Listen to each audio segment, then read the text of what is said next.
Bonjour tout le monde, ici Catherine Gignac. J'espère que vous avez passé une belle semaine. Je suis très heureuse de vous présenter notre personnalité de la semaine, Katia Makdissi-Warren. Elle est la fondatrice et directrice artistique de l'ensemble musical Octo-Echo, qui se spécialise dans la rencontre des musiques moyen-orientales, autochtones et juives. Elle est aussi la chef d'orchestre de l'ensemble. Les compositions de Katia sont interprétées par des orchestres de renom à travers le monde et ont reçu plusieurs prix et nominations. Et j'ai l'honneur de la recevoir aujourd'hui à Personnalité. Mesdames et messieurs, sans plus tarder, je vous présente Katia Makdissi-Warren. Bonne émission.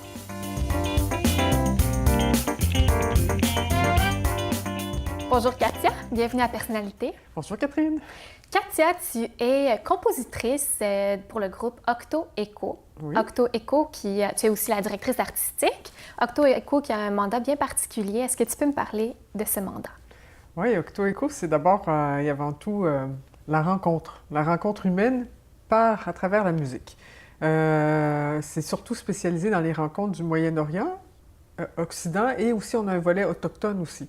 Oui. Alors, c'est vraiment les trois volets qu'on travaille en collaboration avec les artistes de d'autres pays, avec les artistes d'ici, fait qu'on travaille à comprendre mieux la culture musicale d'ailleurs, la culture musicale d'ici, comment on peut faire les ponts, et puis comment on peut présenter des spectacles peut-être originaux, puis qui sortent de l'ordinaire. Pourquoi justement aller chercher ces volets-là, moyen-oriental, autochtone, musique juive?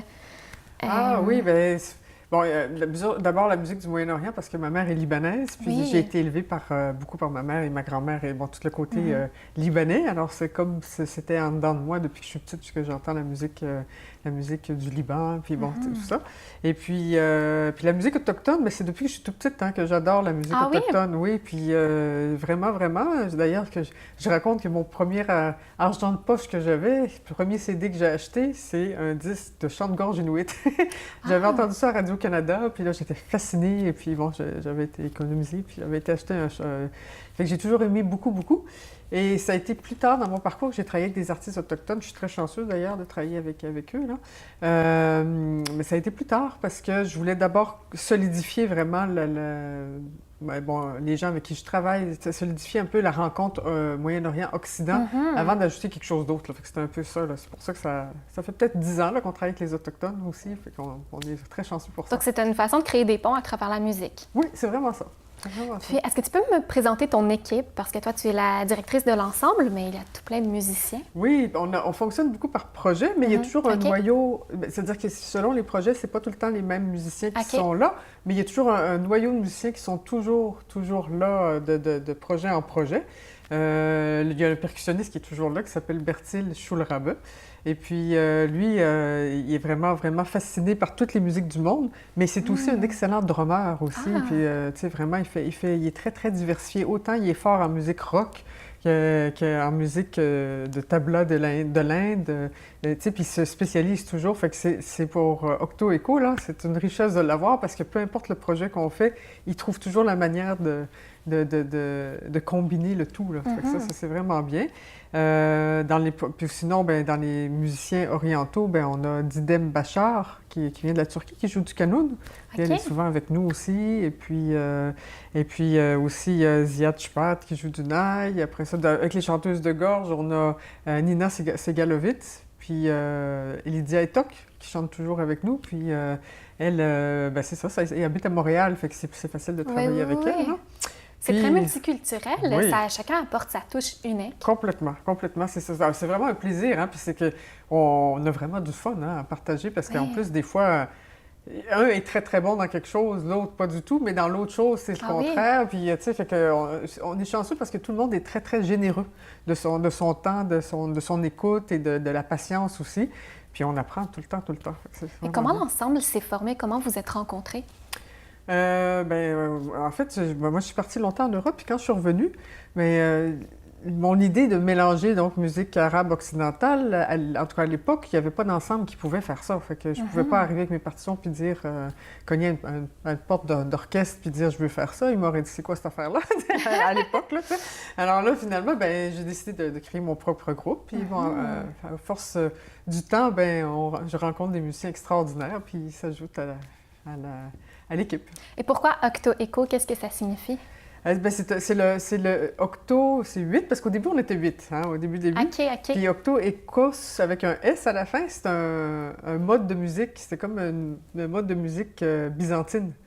Puis Byzance, qui était, en fait, qui est Constantinople avant, puis après ça, maintenant, Istanbul, c'était vraiment la porte entre l'Orient puis l'Occident. Fait que c'est pour ça que j'ai choisi ça, donc. OK. Ouais. Et là, maintenant, vous êtes en résidence à la Maison de la culture de Ahuntsic. Oui. Qu'est-ce que ça implique? Bien, ça fait depuis 10 ans qu'on est là. Nos bureaux sont là, les salles de répétition sont là, on répète là. Et la Maison de la culture Ahuntsic, qui est avec l'agente Céliette Gauthier, elle a été dans les premières à faire de la musique du monde, vraiment à Montréal, vraiment à pousser là-dedans, vraiment, elle prenait des artistes qui venaient juste d'arriver, puis elle faisait des concerts avec eux, alors que c'était pas encore à la mode. Maintenant, c'est plus connu, puis c'est plus traditionnel, là, mais bon. Mais c'est ça, donc c'est elle qui est l'agente là, elle nous a appelés pour être donc en résidence. Et puis, on est arrivé là, on a débarqué là, on était très contents, puis on essaye le plus possible toujours de faire des collaborations avec la Maison de la Culture, essayer de faire des concerts, même des fois gratuits pour eux, puis bon, des fois, tu sais, on essaye, puis eux, ils nous donnent beaucoup de services, ils sont très gentils avec nous, vraiment, là. Et puis, comme on est dans Ahuntsic, on essaye aussi de faire à chaque année des formations dans les écoles ou donner des ateliers ou quelque chose comme ça. On essaye vraiment de s'impliquer un peu dans la communauté en même temps. D'accord. On va faire une courte pause et puis on se retrouve tout de suite après. Restez là.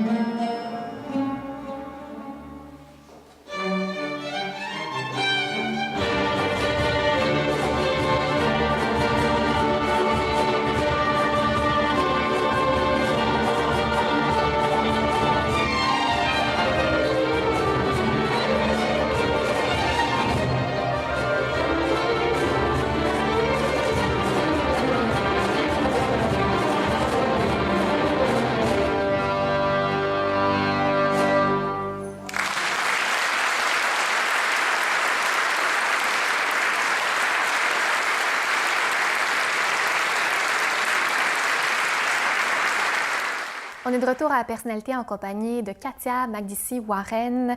On a pu écouter un extrait de Vivaldi Oriental du groupe Octo-Éco juste avant la pause. Alors Katia, est-ce que tu peux me parler justement de cette fusion entre l'Occident et l'Orient à travers Vivaldi Oriental? Vivaldi Oriental, c'était un projet pour le festival Séfarade. Et puis on voulait aller chercher donc un côté un peu séfarade avec Vivaldi. C'était vraiment ça l'idée du projet. Et puis, au lieu de mettre un violon solo comme dans Vivaldi, l'original, on a placé donc tous les solos de violon avec des instruments orientaux, que ce soit le qanun, le nai, le oud. Fait que c'est comme ça, on variait un peu. Puis, évidemment, on a fait un petit arrangement pour que ça fonctionne bien avec ces instruments-là. Mais il y a d'autres bouts qui sont vraiment exactement comme Vivaldi, mais c'est juste un petit peu coloré. On va appeler ça comme ça. Et puis voilà. Ça fait un très beau mélange, c'est magnifique. Ah, Votre groupe a collaboré avec des artistes de renommée mondiale. Vous êtes produit au festival Bétédine au Liban. Oui. Et vous avez créé la bande musicale originale de La pluie autour de Dubaï, Al Khalifa. Oui. Vous avez composé de nombreuses musiques de films. Selon toi, quelles ont été les plus belles réalisations d'Octo-Éco?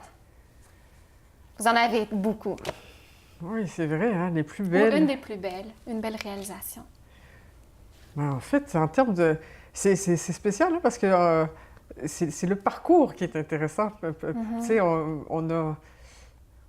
en fait, tous les projets où est-ce qu'on a beaucoup de plaisir à travailler, puis en plus, quand on a le temps, parce que des fois, on n'a pas le temps de travailler, comme Burj Khalifa, on est de Dubaï, très content d'avoir fait ce projet-là et tout, mais en tout et partout, on avait 3 semaines, hein, alors c'était très, très, très serré. Il fallait que j'aille d'abord voir là-bas. J'ai vu visiter la tour qui était encore en construction, ils m'ont dit c'était où.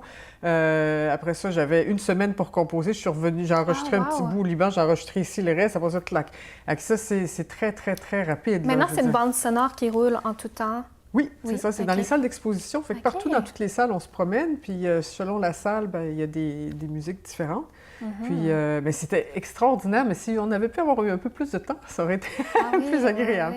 Mais sauf que c'était un projet extraordinaire, là, parce qu'en plus, ça nous a ouvert aussi. Moi, j'avais collaboré avec un réalisateur qui était spécialisé dans tout le Moyen-Orient, comme ça, et puis qui avait enregistré des vieilles musiques de ces pays-là. Puis c'est très, très rare à les trouver ici. C'est des musiques avec des rythmes spéciaux. Ils ont vraiment une richesse rythmique dans les Émirats du Golfe, là, mais vraiment, vraiment. Oui. Mais depuis ce temps-là, moi, je veux dire, je trouve que c'est... Souvent, je m'inspire de ces rythmes-là pour faire des projets parce que c'est vraiment une richesse incroyable, vraiment. Donc, tu as fait des très belles réalisations. Tu es présente un peu partout à travers le monde. Mais comment tout a commencé? Parle-moi un peu de ton parcours musical. Mon parcours musical, bon, ben, je veux dire, bon, je suis née à Québec. Oui. Et puis, je suis allée au conservatoire à Québec. Et puis après ça, ben, je voulais toujours mélanger la musique orientale, occidentale. Puis à l'époque, on ne comprenait pas trop ce que je voulais faire, vraiment. Vraiment. Okay. On me disait, ben, c'est quoi ça? Qu'est-ce que tu veux faire? Fais de la musique comme tout le monde. Puis... Ah oui? OK, bon, alors, puis après ça, ben, je suis partie en Europe. Tu les as pas écoutés? Ah ben non, j'ai fait la musique ici, là, le parcours traditionnel occidental du conservatoire. Puis après ça, ben, je voulais quand même le faire. Hein? Après ça, je suis partie en Europe. Après ça, je suis allée au Liban aussi pour continuer vraiment pour faire le mélange. Après ça, c'est vraiment ça que j'ai voulu faire.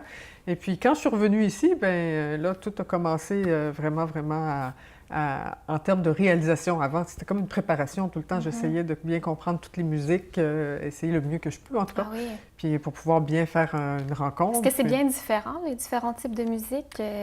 Bien, un petit peu la grammaire, on va dire, est différente, en fait. Puis même, oui, on pourrait dire qu'il y a des espèces de gammes, on peut appeler ça comme ça, des gammes qui sont très, très, très différentes du Moyen-Orient puis d'ici. Alors, ça fait qu'un peu, c'est comme s'il fallait apprendre une autre écriture un peu, puis voilà, c'est un peu ça.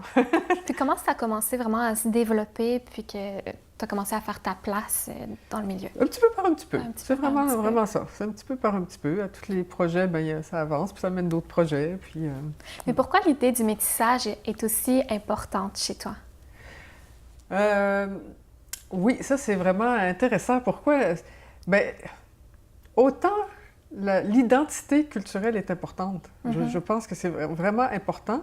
Autant le métissage est important. Les deux cohabitent en même temps pour moi. Puis, puis je trouve que c'est à travers le métissage, en fait, qu'on réussit à se comprendre puis trouver son identité aussi.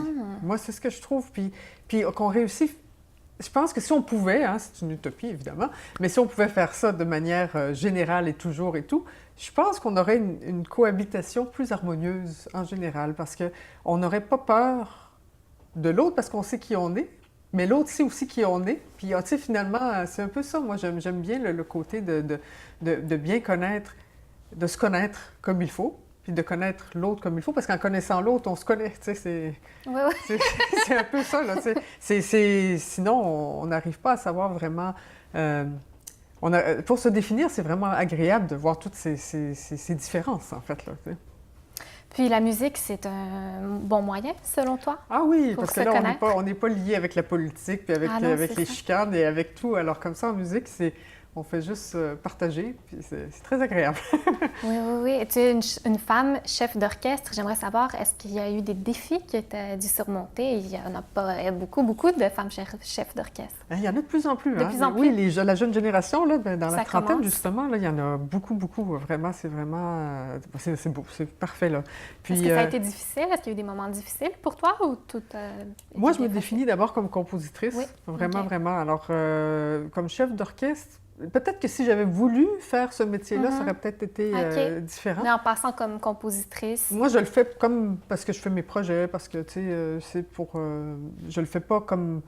Bien, j'adore diriger aussi, là, c'est pas ça, mais je veux dire, c'est pas ça me représente moins que la composition. D'accord. Alors, j'ai pas eu peut-être autant de défis comme chef d'orchestre et tout. Si peut-être j'avais étudié là-dedans, ou tu sais, bon, ça aurait peut-être été autre chose. Hein. D'accord. On va faire une courte pause et puis on se retrouve tout de suite après en compagnie de Katia Makdissi-Warren. Merci. Restez là.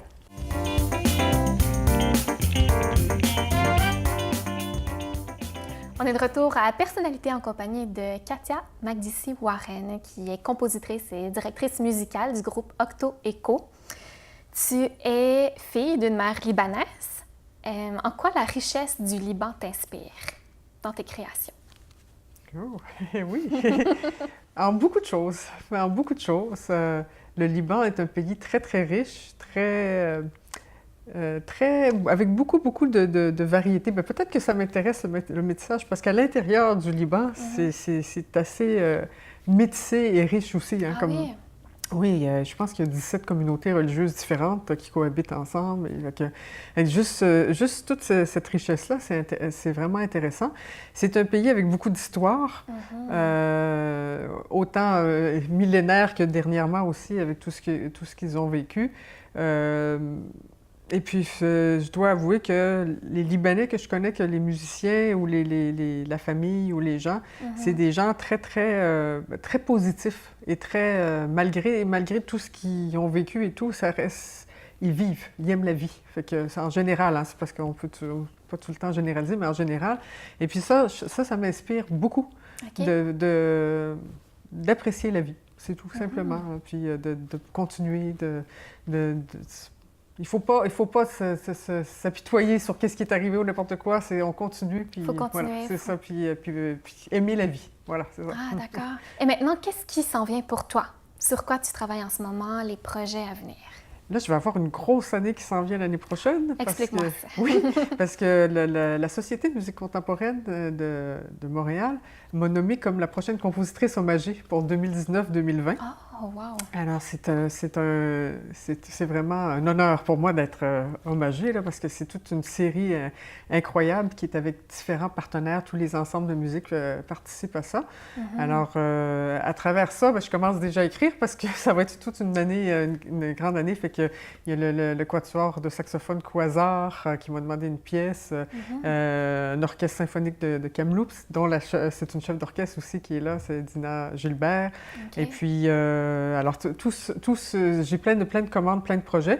Et le directeur artistique de la SMCQ, qui est Walter Boudreau, avec lui, on va concocter toute une saison qu'on va pouvoir, après ça, présenter et tout. Alors, c'est là-dessus que je commence à travailler pour l'année prochaine. Pour prochainement, en novembre, on a un spectacle avec Octo Echo, avec une grande chanteuse syrienne et arménienne, Lena Chamamian.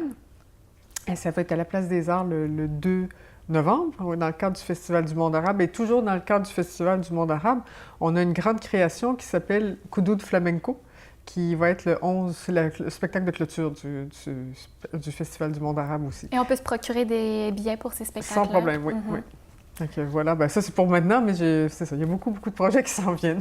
Ben oui. Et on fait un CD aussi, on est en train d'enregistrer un nouveau CD de Transcestral, qui est vraiment le mélange avec des chanteurs de Pawa, puis de la musique soufie. Alors, c'est un peu... Des chanteurs de Pawa, est-ce que tu peux m'expliquer? Ah oui, chez les Amérindiens, c'est le grand tambour, où est-ce qu'ils chantent, là, c'est ça, fait qu'on fait ce mélange-là. Là. OK, mais ça s'en vient. On peut s'attendre à ça pour quand? J'espère le mois de mai. Le mois de mai prochain, d'accord. C'est ça. Fait que là, on a commencé à enregistrer, mais ça va... C'est ça. Donc, tu es encore à l'écriture?